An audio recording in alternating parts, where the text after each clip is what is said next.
programang ito ay rated SPG. Striktong patnubay at gabay ng magulang ang kailangan. Maaaring may masiselang tema, lengguwahe, karahasan, sexual, horror o droga na hindi angkop sa mga bata.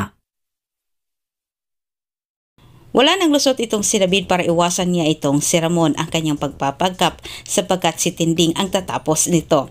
Samantala, hinahanting ni Ramon ngayon itong si David dahil din inisip ni Ramon na itong si David ang kalaguyo ng kanyang asawang si Mokang kahit pinapunta ni Ramon ang bago niyang kalamay sa Demas para hanapin umano ang nangangalang David.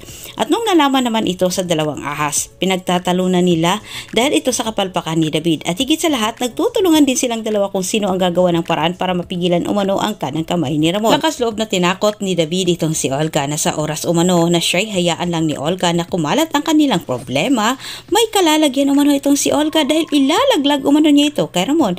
Bagay naman na kapag bigay galit ng husto kay Olga kahit ibinalik niya ang paninindak ni David sa kanya sabay sabi na alam umano ni David kung ano ang kaya niyang gawin at maaaring si David din ang kanyang idiin. Samantala sa kabilang banda, nararamdaman naman ni Ramon na may pumipigil umano sa impormasyong nakuha ni Severino sa kanya para hindi ito makarating.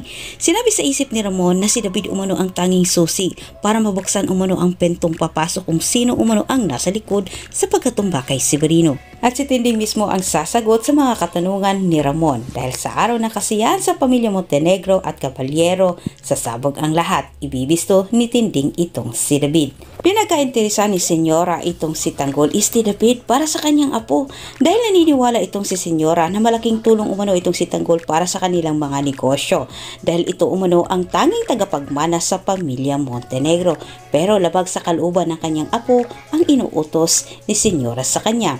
Naisipan naman ni Senyora na maghanda umano ng kaunting salo-salo para sa pamilya Montenegro at sa kanyang mga apo at para formal umano niyang ipakilala ang kanyang apo dito sa tagapagmana ng Montenegro. Pero hindi sukat akalain dito ni David na ito pala ang maging katapusan sa kanyang pagpapanggap.